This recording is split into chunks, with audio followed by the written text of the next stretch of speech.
Giovedì 23 novembre 2017 al B&B Il Nido di Gabbiano, nella frazione Gabbiano del comune di Scarperia San Piero a Sieve nel Mugello, è in corso la conferenza stampa di presentazione della Via degli Dei. È un antico tragitto che collegava Bologna a Firenze, che è stato completamente riadattato ai percorsi trekking e che sta portando innegabili benefici non solo economici ma di grande e ampia visibilità all'intero territorio del Mugello. Per parlare di questo percorso ha promosso Confcommercio di Firenze questo incontro con la stampa, nel corso del quale ci è stato spiegato, ci sono state fornite le immagini, è stato anche fatto percorrere un tratto di questa antica arteria ai giornalisti presenti.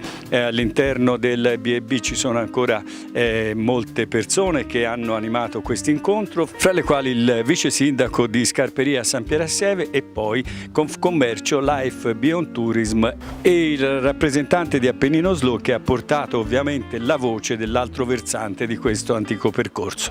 Benedetta Berti di Confcommercio Firenze si occupa principalmente del Mugello e, essendo di San Piero a Sieve, credo ti faccia anche molto piacere occuparti del tuo territorio. Ha promosso Confcommercio insieme a Life Beyond Tourism questa educational, come si dice, possiamo tradurlo magari in italiano. Una gita fuori porta, mettiamola un pochino più siamo più a nostro agio. Sì. Una gita fuori porta con questi giornalisti di stampa, insomma, di stampa specializzata, esatto, per fargli conoscere la Via degli Dei, ma soprattutto per fargli conoscere un territorio che è alle porte di Firenze e che quindi uno pensa al Mugello e dice: nonna, ma dove abiti? In campagna, in montagna? No, è a mezz'ora di macchina. Per fargli conoscere un territorio che ha delle risorse 5 minuti da un casello autostradale importante come quello di Barberini, che ha delle risorse importantissime sia a livello, insomma, di produttori come quelli che ho presentato. Ecco, citiamoli perché abbiamo anche le immagini, hanno sostenuto questa manifestazione, sono delle eccellenze e lavorano in sintonia con il modo loro di lavorare, i prodotti che realizzano sono in sintonia con questo progetto culturale, educativo, turistico anche. Sì, è un progetto più complesso, nel senso che si sta cercando di tornare un po' alle origini, quindi di dare valore proprio alle eccellenze che ci sono sul territorio, al territorio stesso, alla terra e alle persone che ci sono, quindi citando appunto i produttori. C'è un pane squisito che addirittura è stato premiato come il miglior pane d'Italia. Esatto, nel 2017 abbiamo Francesco Conti con il Forno Conti, poi abbiamo Jonathan Andreoni con Berti Formaggi, Vieri Muratore con l'azienda agricola Le Pecche e il Miele e Laia Di Martino. Quindi io ringrazio sia nel senso Confcommercio che si sta impegnando per sviluppare questo territorio e per promuoverlo sia a livello turistico che anche enogastronomico. Abbiamo sentito parlare di 3 milioni di euro di fatturato indotto da questa Via degli Dei. Esatto, è un turismo che comunque porta persone, porta soldi, ma soprattutto porta idee, perché è un turismo che dà idee alle persone che sono qui. Cioè uno magari fino a 2 anni fa o 3 anni fa non avrebbe mai pensato che la casa del nonno che aveva poteva diventare un B&B. Esatto, quindi comunque nel momento di crisi ci siamo sempre, ci saremo ancora per diversi anni, quindi l'importante è reinventarsi, guardare quello che abbiamo intorno, esserne contenti, felici ma consapevoli soprattutto, perché prima di tutto bisogna promuovere noi stessi e la nostra terra. E allora lancio uno slogan: venite in Mugello. Venite in Mugello perché è bellissimo. Sara Piombanti ha portato il saluto del presidente del Bianco di Life Beyond Tourism.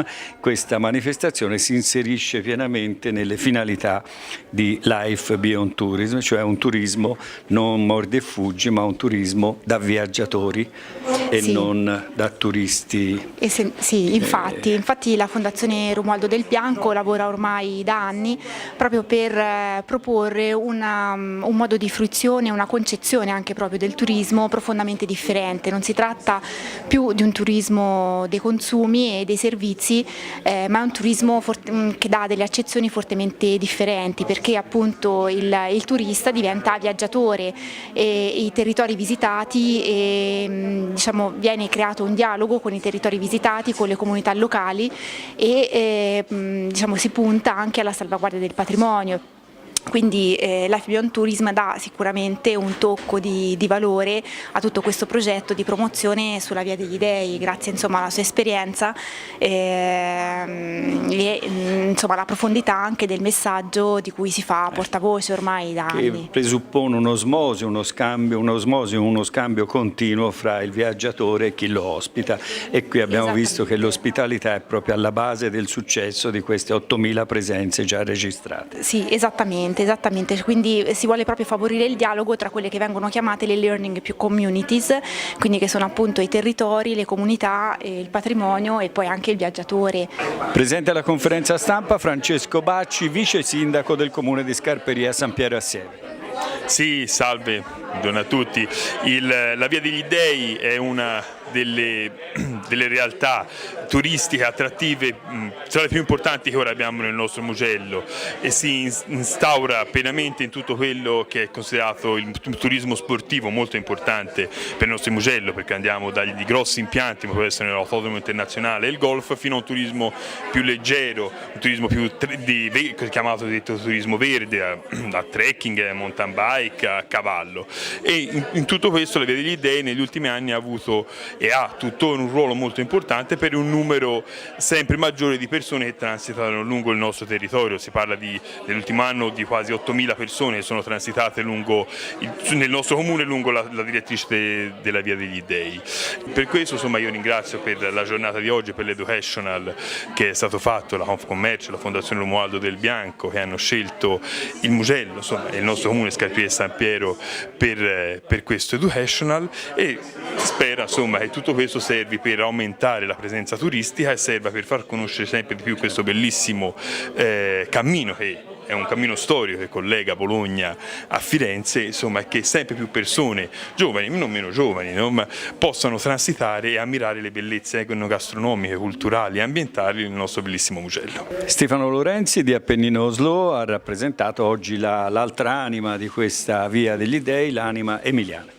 Sì, è vero, abbiamo fatto questo accordo con la Confcommercio di collaborazione, quindi sono venuto a portare la testimonianza dell'altra parte di questo bellissimo percorso che unisce due città, da Bologna a Firenze. Sono 130 chilometri, si può fare in 5-6 giorni o anche 7 per chi vuole godersi di più il territorio. È un'importante realtà, è diventato uno dei cammini più frequentati d'Italia. Quest'anno nel 2017 ha fatto quasi 8.000 presenze, quindi sono dati abbastanza importanti, per cui insomma sono numeri che cominciano a far piacere. Insomma. Concludiamo il servizio da Gabbiano con Sara Poledrini, che rappresenta Life Beyond Tourism, che è uno dei partner di Confcommercio nell'organizzazione di questo educational, che non ha avuto come, anche se oggi è l'epicentro della manifestazione, ma non ha avuto solo questo momento di incontro con la stampa e con gli addetti ai lavori, ma è stata una manifestazione articolata in più giorni e in varie location. Esatto, siamo partiti da Firenze ieri sera, perché il nostro obiettivo è spiegare anche che il Mugello e la Via dei Dei non sono così distanti da Firenze, quindi per i turisti in arrivo nella nostra Firenze è facile delocalizzare, come si dice in gergo, e spostarsi sulla Via degli Dei. Quindi siamo partiti da Firenze, oggi abbiamo fatto capo più o meno attorno a San Piero, domani ci sposteremo attorno a Firenzuola e sabato andremo anche a visitare Fiesole, che è l'ultima tappa sulla Via degli Dei prima di arrivare a Firenze per i camminatori. Nessuno degli intervenuti in questo servizio prima di te ci ha spiegato perché questa strada anticamente fu chiamata la Via degli Dei. Perché taglia, incontra alcuni monti il cui nomi erano stati dedicati alla Via degli Dei, agli Dei, insomma, e quindi da cui il nome Via degli Dei.